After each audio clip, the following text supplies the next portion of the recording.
వారు పోనిచ్చేది. అట్లాగే మరొక భాగం యోహాను సువార్త 4వ అధ్యాయం 24వ వచనం అందరం కలిసి చదువుతున్నాము. యోహాను సువార్త 4వ అధ్యాయం 24వ వచనం అందరం కలిసి చదువుతున్నాము. దేవుడు ఆత్మ కనుక ఆయనను ఆరాధించువారు ఆత్మతోనూ సత్యంతోనూ ఆరాధించేవారు. ప్రార్థన చేసుకుందాం.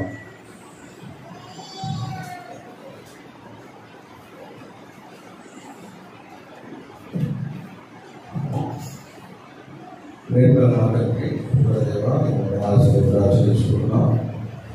ఈ యొక్క సమయంలో చేసి ఆరాధించిన వాక్యాన్ని ప్రశ్నించుగా మీరు నాతో మాట్లాడండి. అనుసరంగా ఆరాధికులుగా చేయమని వేస్తున్నాం. ప్రార్థించుకుంటున్నాం తండ్రి.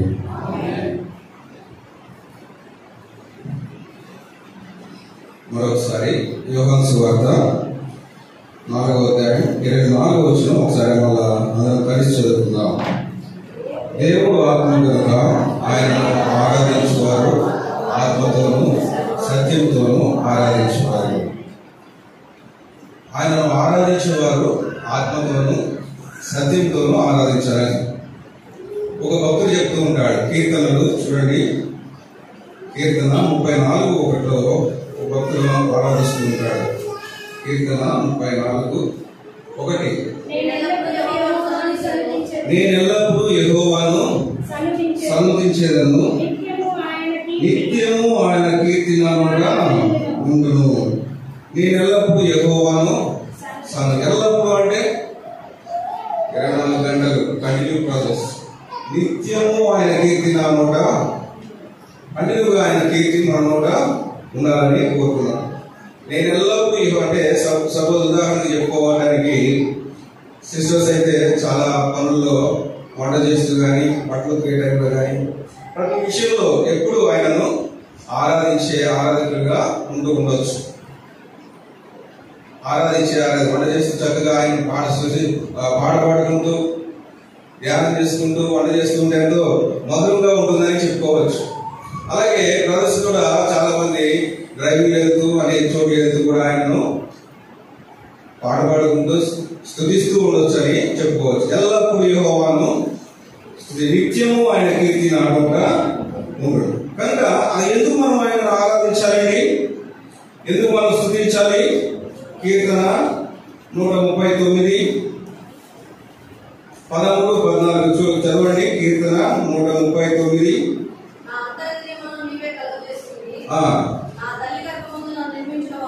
నా తల్లి గర్భమున నన్ను నిర్మించిన వాడు నీవే, నీవు నన్ను కలుగు చేసిన విధము చూడగా నాకు భయమును ఆశ్చర్యమును నాకు పుట్టుతున్నది. అందును బట్టి నేను నీకు కృతజ్ఞతాస్తుతులు. నా అంతరంగంలో నీవే కలుగు చేసేదివి, నా తల్లి గర్భమున నన్ను నిర్మించిన వాడవు నీవే. అందును బట్టి మనం ఆయనను స్తుతించేవారిగా ఉండాలి. మన తల్లి గర్భంలో మనం నిర్మించిన దేవుడిగా మనం చూస్తూ ఉంటాం. ఆయన మనం పుట్టించిన విధానం చూడగా ఆశ్చర్యమును భయమును కలుగుతున్నది. అందును బట్టి నేను ఆయనను కృతజ్ఞతాస్తుతులు చెల్లించే వారిగా ఉండాలని ప్రభు కోరుకున్నాడు. ఎఫెసీ 1 చూడండి, 1వ అధ్యాయం 4-6 వచనాలు చూస్తే ఆయన జగత్తు పునాది వేయబడక మునిపే నేను నిన్ను, దాని ముందు వచ్చింది చూడండి. ఎఫెసీ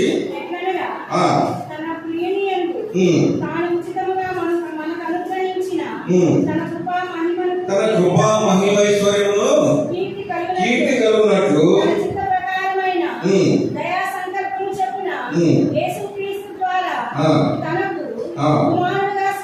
తనకు కుమారుడుగా స్వీకరించటమును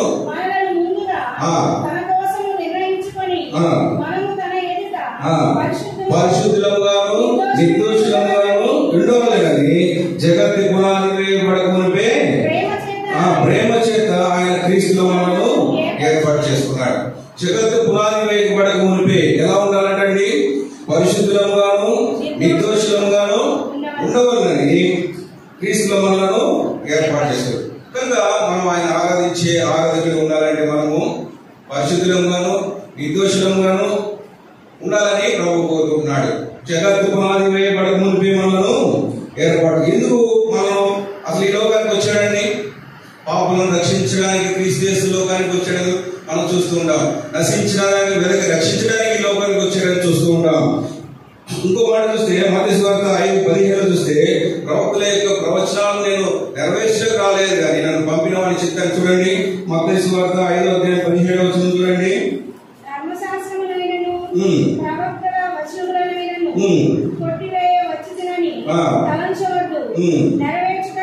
నేను వాటిని నెరవేర్చడానికి వచ్చే కానీ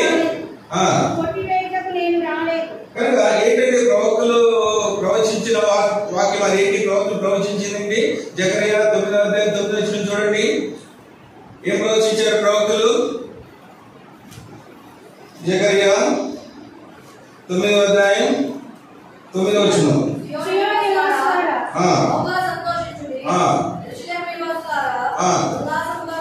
ఉల్లాసంగా ఉండి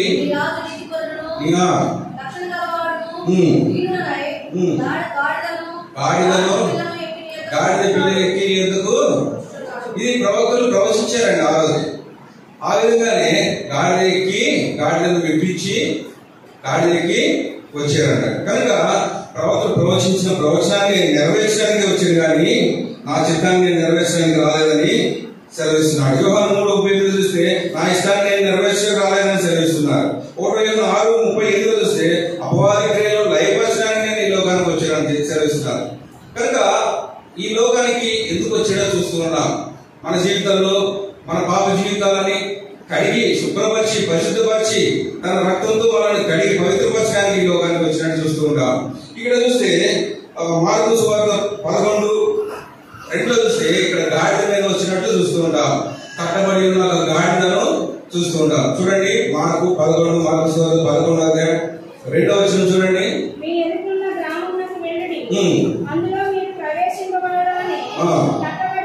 కట్టబడి ఉన్న గాడిదను మన జీవితంలో మన లోక ఆచారాలు లోక అలవాట్లతో కట్టబడి ఉన్న మనలను విడిపించడానికి వచ్చాడండి ఈ లోకానికి.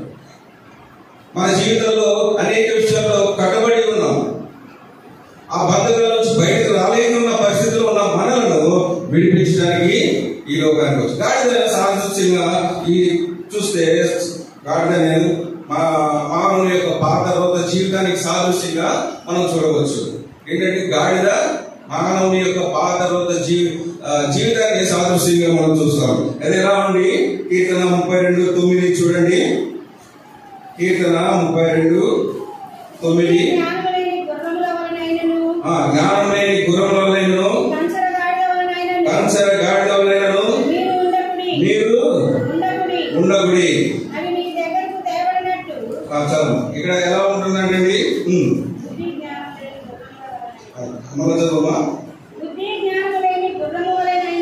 బుద్ధి జ్ఞానం లేని గుర్రం వలెను కంచర గాడిద వలెను మీరు ఉండకుడి.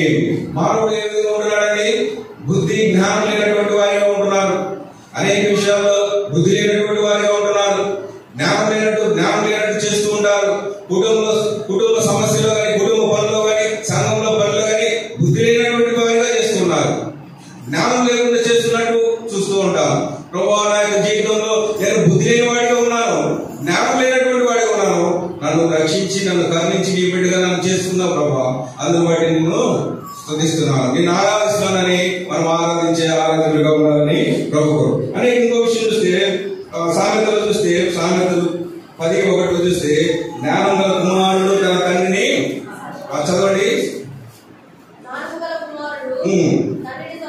తండ్రిని సంతోషపరచును, బుద్ధి లేని కుమారుడు తన తల్లిని. ఇక్కడ చూస్తే బుద్ధి జ్ఞానం లేకుండా జీవిస్తున్న మనము జ్ఞానం గల కుమారుడు ఏ విధంగా ఉంటాడంటే తండ్రిని తండ్రినే కాదండి కుటుంబాన్ని సంతోష పెడతాడు, సంఘాన్ని సంతోష పెడతాడు. జ్ఞానం గల కుమారుడు. జ్ఞానం లేని కుమారుడు ఏం చేస్తాడండి? దుఃఖపరుస్తూ ఉంటాడు. ఆ బుద్ధి లేని కుమారుడు తల్లిని దుఃఖపరు. కనుక మన యొక్క జీవితంలో ఆ విధంగా ఎటువంటి దుఃఖపరిచే వారిగా ఉన్నాము. ఆ విషయాల నుంచి మనల్ని రక్షించిన వాడిగా మనం చూస్తూ ఉంటాం. జ్ఞానం లేకుండా ప్రవర్తించి ఉన్నాము. ఆ విధంగా ఈ రోజు నన్ను రక్షించేడు, ఇంతవరకు నన్ను ఆ రక్తంతో కడిగి నన్ను జ్ఞానవంతుడిగా చేసినందుకు నీకు వందనాలు ప్రభు అని మనం ఆయనను ఉండాలని కోరుతున్నాడు. ఇంకో విషయం చూస్తే సామెతలు 10వ అధ్యాయం 13-14 చేస్తే చూడండి. 13-14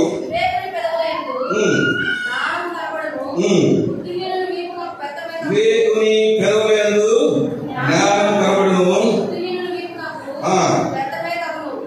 బుద్ధిహీనుని వీపునకు బెత్తము. అటువంటి బెత్తముతో దేవుడు మనం కొట్టినా గానీ మనకు సిగ్గు లేకుండా జీవిస్తాం. సిగ్గు లేని ముఖంతో మనం ఆయన సన్నిధి చేరుతాం కానీ ఆయనను ఆరాధిస్తాం కానీ మన హృదయాలు జ్ఞానం లేనటువంటి వారిగానే ఉంటున్నాయి, బుద్ధి లేనటువంటిగానే ఉంటున్నాయి. కనుక దేవా ఈ రోజు నా యొక్క జీవితంలో నీవు ఇంతవరకు చేసిన మేలును బట్టి వందనాలు చేస్తూ నా యొక్క బుద్ధి లేనటువంటి వాడిగా ఉన్నాను, జ్ఞానం లేనటువంటి వాడిగా ఉన్నాను, అయినను నన్ను నువ్వు రక్షించి నీ సంఘంలో అంగంగా చేర్చుకున్నావు, అందును బట్టి నేను నిన్ను స్తుతిస్తున్నానని ఆయన ఆరాధించింది. ఇంకో విషయం చూస్తే సామెతలు 14:7 చూడండి. బుద్ధిహీనుని ఎదుట చూడండమ్మా 14:7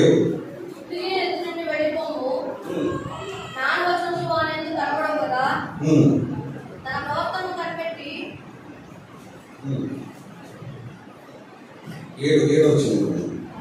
ఇంకోటి 14:1 జ్ఞానవంతురాలు తన ఇల్లును కట్టును. జ్ఞానవంతురాలు ఇల్లు కట్టడం అంటే ఏంటండి? ఏది ఇంటికి రాయి సిమెంట్ తెచ్చి కట్టడమా? కాదండి. జ్ఞానం గలవాడు సంఘాన్ని కడతాడు, తన కుటుంబాన్ని సరి చేసుకుంటాడు. అటువంటి కుటుంబం సరిగ్గా లేని స్థితిలో ఉన్నామేమో, జ్ఞానం కలిగి ఇటువంటి ఉన్నాను ప్రభావ, నన్ను జ్ఞానంతో నన్ను సరి చేసినందుకు వందనాలు చేస్తూ ఆయన ఆరాధిస్తూ, సంఘంలో జ్ఞానం లేకుండా ఉన్నాను ప్రభావ, ఇప్పుడు నన్ను జ్ఞానంలో చేర్చి జ్ఞానవంతుడిగా చేసినందుకు వందనాలు. అజ్ఞానంతో ఉన్నాను ప్రభావ, నన్ను జ్ఞానవంతుడిగా చేసి సంఘాన్ని కట్టుకునే వారిగా మనం చూస్తుంటాం, కుటుంబాన్ని కట్టుకునే వారిగా మనం చూస్తుంటాం. కనుక ఇంతవరకు జ్ఞానం లేకుండా గాడి వలె బుద్ధి లేనటువంటి వారిగా ఉన్నాను.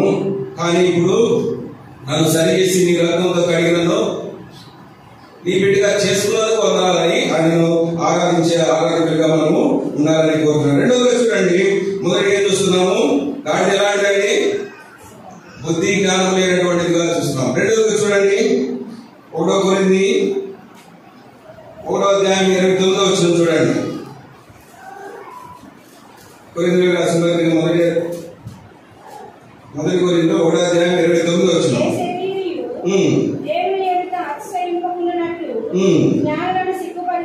జ్ఞానులను సిగ్గుపరచుటకు లోకంలో ఉన్న వెర్రివారిని దేవుడు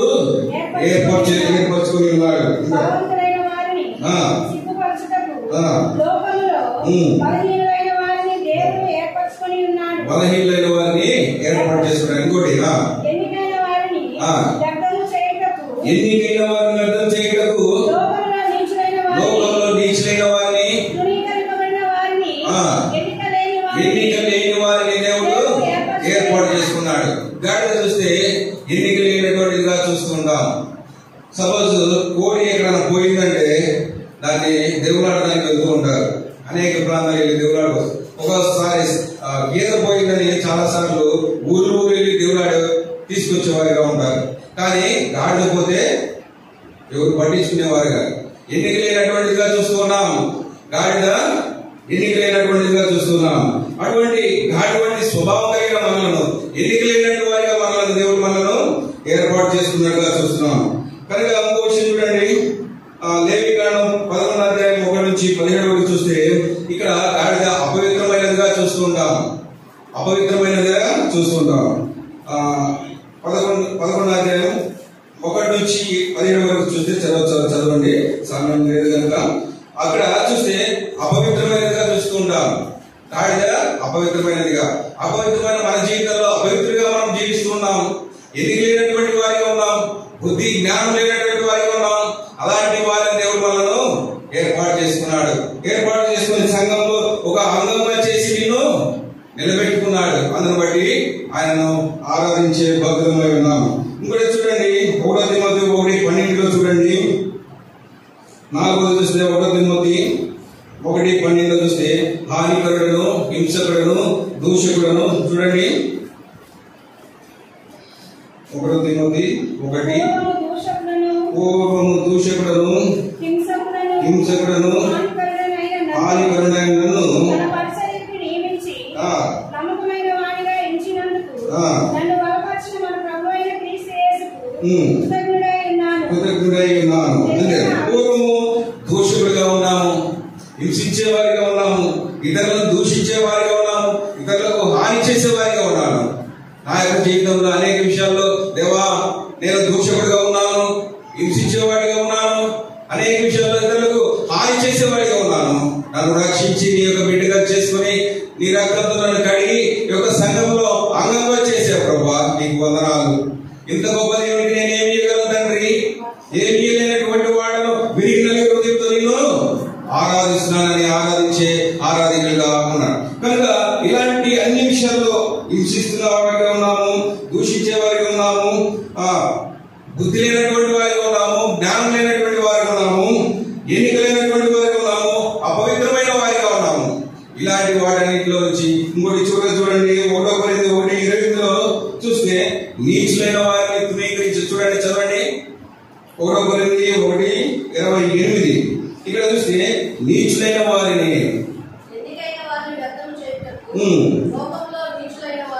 లోకంలో నీచులైన వారిని తృణీకరింపబడిన వారిని ఇక్కడ నీచులైన వారిని ఎన్నిక లేనటువంటి వారిని నా యొక్క జీవితంలో ఎన్నిక లేనటువంటి వాడిగా ఉన్నాను, నీచుడిగా ఉన్నాను, బుద్ధి లేనటువంటి వాడిగా ఉన్నాను, జ్ఞానం లేనటువంటి వాడిగా ఉన్నాను. ప్రభువా నన్ను రక్షించావు, నీ రక్తంతో కడిగి నన్ను పవిత్రపరిచావు. అందుని బట్టి నీకు వందనాలు ప్రభువా. అందుని బట్టి నీకు స్తోత్రాలు చెల్లిస్తున్నానని మనము ఆయనను ఆరాధికులుగా ఉండాలని ప్రభు కోరు. ఇలాంటి వారిని దేవుడు మనలను ఏ విధంగా ప్రేమిస్తూ వచ్చాడు మనము ఇప్పుడు చూస్తూ ఉన్నాం. మొదటి ఏం చూసామండి? గాడిద ఎలాంటిది? బుద్ధి జ్ఞానం లేనటువంటిదిగా చూస్తాం. రెండవది ఏంటి? ఎన్నిక లేనటువంటిదిగా చూస్తాం. మూడవది అపవిత్రమైనదిగా చూస్తాం. నాలుగవది చూడండి ఏం చేసాం? గాడిద హానికరమైనదిగా చూస్తూ ఉన్నాం. ఐదవది చూస్తే తృణీకరింపబడేదిగా చూస్తాం. ఇలాంటి వారిని దేవుడు ఏ విధంగా ప్రేమిస్తూ వచ్చాడో కొన్ని విషయాలు చూద్దాం. చూడండి ఎఫెసీ 3:15-19 చూడండి. ఇక్కడ చూస్తే ఆయన ప్రేమ ఎలాంటిదో మనము చూస్తూ ఉంటాం. ఏ విధంగా ప్రేమించాడో మనం చూస్తుంటాం. చూడండి ఎఫెసీ 3:15-19 చూడండి.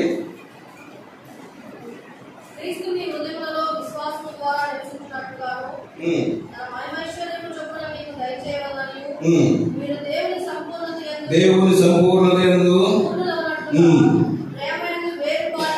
ప్రేమయందు వేరుపారి స్థిరపడి సమస్త పరిశుద్ధులతో కూడా దాని వెడల్పు, పొడుగు, లోతు, ఎంతో గ్రహించుకుంటకును జ్ఞానంలో మించిన క్రీస్తు ప్రేమను తెలుసుకుంటకు ఉదయం శక్తిగా వారు కావాలని నీవు ప్రార్థించున్నావు. ఇక్కడ ఆయన ప్రేమ ఎంతో వెడల్పు అనమాట.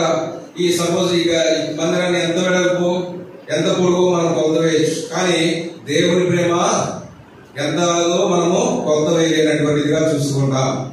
అట్లో మొదటిగా ఆయన ప్రేమ ఎలాంటిదో చూడండి. అలాగే 3:6 చూడండి. ఆయన ప్రేమ ఎలాంటిదో చూస్తుంటాం. మార్పు లేనటువంటి ప్రేమగా చూస్తుంటాం. ఈ లోకంలో చాలా విషయాల్లో అన్ని విషయాల్లో ప్రేమ కలిగి జీవిస్తూ ఉంటాం, కానీ కొంతకాలం ఆ ప్రేమ మనం చూస్తుంటాం. అలాగే 3:6 యెహోవా అయిన నేను మార్పు లేని వాడని కనుక. ఇక్కడ చూస్తే ఆయన మార్పు లేనటువంటి ప్రేమగా మనం చూస్తూ ఉంటాం. ఈ రోజుల్లో కాలాన్ని బట్టి మనుషులు మారుతూ ఉంటారు, అవసరాన్ని కొద్ది మనుషులు మారుతూ ఉంటారు. ఎప్పుడు లేని ప్రేమ అప్పుడు పుట్టుతూ వస్తుంది. అందులోనే ప్రేమగా మాట్లాడతారు, అందులోనే ద్వేషంగా మాట్లాడతారు, ద్వేషంగా చూస్తూ ఉంటారు. కానీ దేవుని ప్రేమ శాశ్వతమైన ప్రేమతో మనం చూస్తూ, మార్పు లేనటువంటి ప్రేమతో చూస్తూ ఉంటాం. ఉదాహరణకి భార్య భర్తలు కొద్దిగా పెళ్ళైన వారిని ఒక విషయాల్లో చూస్తూ ఉండవచ్చు. పెళ్ళైన కొత్తలో ఎంత ప్రేమగా ఉంటారంటే పెళ్ళైన మొదటి రోజు తర్వాత రాగానే డ్యూటీ నుంచి రాగానే ఏం చేస్తారు? ఎదురొచ్చి మంచి నీళ్ళు ఇచ్చి కాలు కడుక్కోవడానికి నీళ్ళు ఇచ్చి కాఫీ, టీయా, పాల, మిల్క్, బూస్టర్ అని అడుగుతూ ఉంటారు. సరే స్నానానికి నీళ్లు పెడతారు. ఒక సంవత్సరం తర్వాత చూడాలి వాళ్ళ ప్రేమ. ఏమైనా కాఫీ పెడతావా? అప్పుడే చూడు. లేదా అమ్మాయి అన్నం పెట్టి ఆ టేబుల్ మీద ఉంది, కళ్ళు కనపడతల్లా?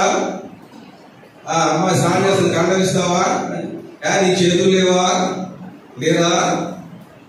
కానీ మార్పు సంవత్సరం తర్వాత నీ మార్పు కనబడుతుంది. కానీ దేవుని ప్రేమ మార్పు లేనటువంటి ప్రేమగా చూస్తుంటాం. ఈ లోకంలో ప్రేమ శాశ్వతమైనది కాదు. కనుక ప్రేమైన దేవుడి బిడ్డ, మార్పు లేనటువంటి ప్రేమతో దేవుడు మనల్ని ప్రేమిస్తూ ఉంటున్నాడు. సంఘంలో కొత్తగా వచ్చిన వారందరికీ కొంతమంది చూస్తుంటారు.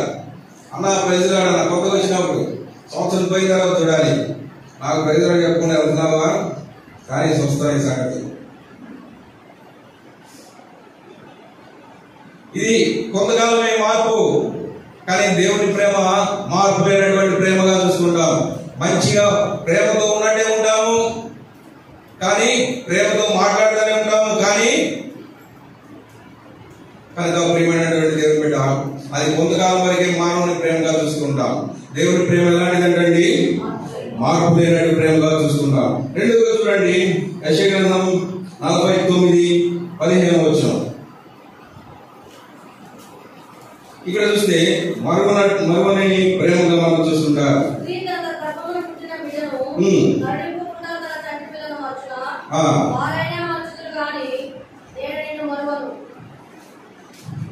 తన చంటి పిల్లలను మర్చినా గానీ నేను నిన్ను మరవ. రెండోదిగా చూస్తే ఆయన ప్రేమ ఎలాంటిదంటండి? మరువనటువంటి ప్రేమ. ఫస్ట్ ఏంటది? మార్పు లేనటువంటి ప్రేమ. రెండవది మరువనటువంటి ప్రేమ. ఇక్కడ చూస్తే ఒక సహోదరి ఉంది, తనకి బాబుని తీసుకొని షాప్కి వెళ్ళింది. ఉన్నాయి కదండి, చందన బ్రదర్స్, భోమనా బ్రదర్స్ షాప్స్కి వెళ్ళారు. కూర్చున్నాడు, పాపం షాప్లో కూర్చోబెట్టింది. ఇంకా ఆమెకి ఇష్టమైన చెరుకు అన్నీ చూసుకుంది, కావాల్సిన తీసుకుంది.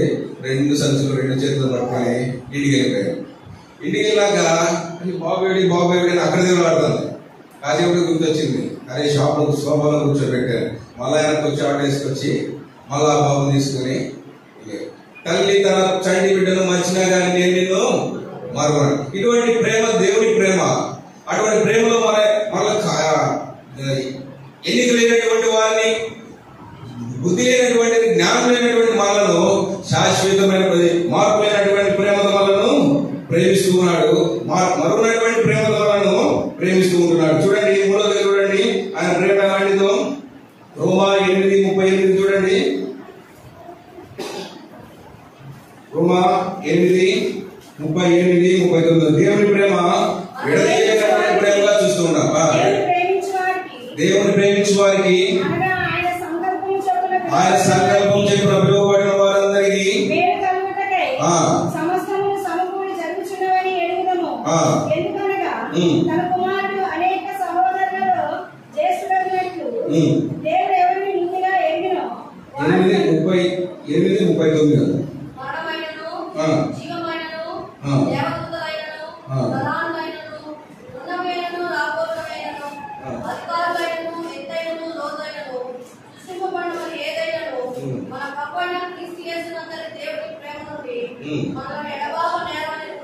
దేవుని ప్రేమ నుండి మనను ఎడబాపనేరదు. ఎడబాపనేరదంటే విడదీయలేనటువంటిదిగా చూస్తూ ఉంటాం. ఆయన ప్రేమ విడదీయలేనటువంటి ప్రేమగా చూస్తాం. మొదటిగా ఏం చూసేవాడు? ఆయన ప్రేమ మార్పు లేనటువంటి ప్రేమ. రెండవది మరువనటువంటి ప్రేమ. మూడవది ఎడబాపు అంటే విడదీయలేనటువంటి ప్రేమ. నేను కోర్టులో చేసుకున్నప్పుడు, లాయర్గా చూస్తున్నప్పుడు అనేక విషయాల్లో భార్య భర్తల కేసులు ఎన్ని వస్తున్నాయంటే, మాకు వద్దండి, విడిపోతాం మేము, మాకు ఆయన వద్దు, నాకు ఆవిడ వద్దు, మేము విడిపోతాం, మాకు విడాకులు కావాలి. ఎంతో మందిని దాదాపు అట్లా వచ్చిన వాళ్ళందరినీ కూర్చోబెట్టి కౌన్సిలింగ్ ఇచ్చి కలిపిన సందర్భాలు ఉన్నాయి. ఇంకా కొన్ని విషయాల్లో తను అక్కడ, నేను ఇక్కడ, చిన్న చిన్న విషయాల దగ్గర కూడా మాకు వద్దు, విడిపో. కానీ దేవుని ప్రేమ విడదీయలేనటువంటి ప్రేమగా చూస్తూ ఉంటాం. సంఘంలో కూడా అనేక విషయాల్లో విడిపోతూ ఉంటారు. కుటుంబంలో అన్నదమ్ములు కూడా విడిపోయేవారిగా ఉంటారు. భార్య భర్తలే కాదు, అన్నదమ్ములే కాదు, అవకాశం తల్లిదండ్రులు కూడా పిల్లలను వదిలేసి వెళ్ళిపోయేవారిగా ఉంటున్నారు. కానీ దేవుని ప్రేమ విడదీయనటువంటి ప్రేమగా మనం చూసుకుంటారు. అటువంటి ప్రేమ దేవుడు మన ఆయన చూపించావు ప్రభా. దేవా, నేను బుద్ధి లేనటువంటిగా గాడి వలె ఉన్నాను, జ్ఞానం లేనటువంటి వాడిగా ఉన్నాను, ఎన్నిక లేనటువంటి వాడిగా ఉన్నాను, దుర్మార్గమైన పరిస్థితులు నన్ను రక్షించి నింపడిగా చేసుకుని సంఘంలో ఒక అంగంగా చేశావు ప్రభా. నీకు వందనాలు. ఇతర అన్ని విషయాలు దేవా హానికరంగా ఉన్నాను. కుటుంబ విషయాల్లో కానీ, సంఘ విషయాల్లో కానీ, అనేక విషయాల్లో కానీ ఇతరులకు హాని చేసేవాడిగా ఉన్నాను, దోషకుడిగా ఉన్నాను, హింసకుడిగా ఉన్నాను. నీచులైన వారినైనా నన్ను నీ బిడ్డగా చేసుకొని శాశ్వతమైన ప్రేమతో ప్రేమించావు ప్రభా. మార్పు లేనటువంటి ప్రేమతో నన్ను ప్రేమించావు, మరుగునటువంటి ప్రేమతో నన్ను ప్రేమించావు తండ్రి. దేవా, విడదీయలేనటువంటి ప్రేమతో నన్ను ప్రేమించావు. ఇదిని బట్టి నీకు వందనాలు చేసుకుంటున్నానని మనము ఆయనను ఆరాధికులుగా ఉండాలని ప్రభు కోరుకున్నాడు. చూడండి, ఇర్మియా గ్రంథం 31:3 చూస్తే ఇక్కడ శాశ్వతమైన ప్రేమతో మనం ప్రేమిస్తున్నాడుగా చూస్తూ ఉంటాం. చూడండి, ఇర్మియా గ్రంథం 31. చాలా కాలం క్రిందట యెహోవా నాకు ప్రత్యక్షమై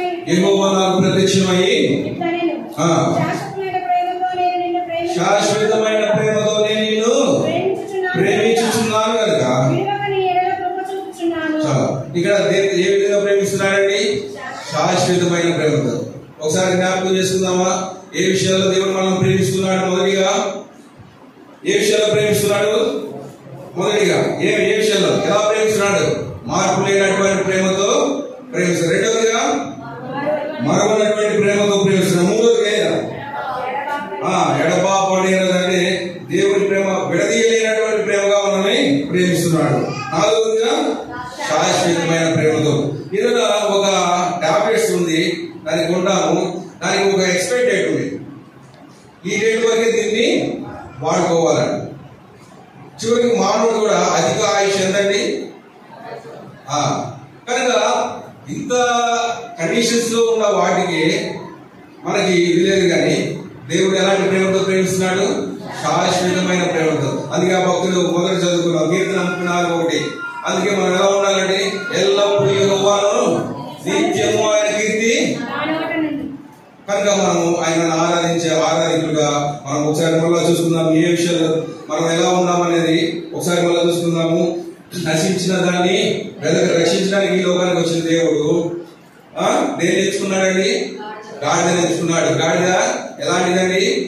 గాడిద ఎలాంటిది? చూడండి, చూసాము రిఫరెన్స్ కీర్తన 32:9 చూసాము. బుద్ధి లేనటువంటిది, జ్ఞానం లేనటువంటిదిగా చూసుకున్నాం. మన యొక్క జీవితాల్లో బుద్ధి లేనటువంటి వారిగా, జ్ఞానం లేనటువంటి వారిగా, దేవా నా యొక్క జీవితంలో నేను బుద్ధి లేనటువంటి వాడిగా ఉన్నాను, జ్ఞానం లేనటువంటి వాడిగా ఉన్నాడు. ఆయనను నీవు నన్ను ప్రేమించావు. ఇంకో విషయం ఏంటి? గాడిద ఎలాంటిది? ఎన్నిక లేనటువంటి వాడిని. సంఘంలో, ఒక సమాజంలో, ఒక కుటుంబంలో నేను ఎన్నిక లేనటువంటి వాడిగా ఉన్నాను. నన్ను ఎన్నుకున్నావు ప్రభా.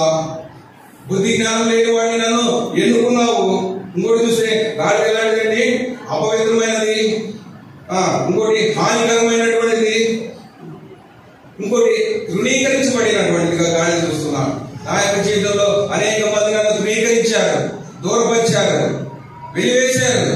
ఆయనను నన్ను ఎన్నుకొని శాశ్వతమైన ప్రేమతో నన్ను ప్రేమించావు, మార్పు లేనటువంటి ప్రేమతో నన్ను ప్రేమించావు, ఇంకోటి మరుగునటువంటి ప్రేమతో నన్ను ప్రేమించావు, విడదీయలేనటువంటి ప్రేమతో నన్ను ప్రేమించావు. ఇంత గొప్ప దేవునికి నేనేం చెల్లించగలను తండ్రి? ఏమి చెల్లించలేనటువంటి వాడను విరిగి నలిగిన హృదయంతో నా యొక్క స్తుతి ఆరాధన నీకే అర్పిస్తున్నానని ఆరాధికులుగా మనము ఉండాలని ప్రభు కోరుకుంటున్నాడు. మనం ఆరాధన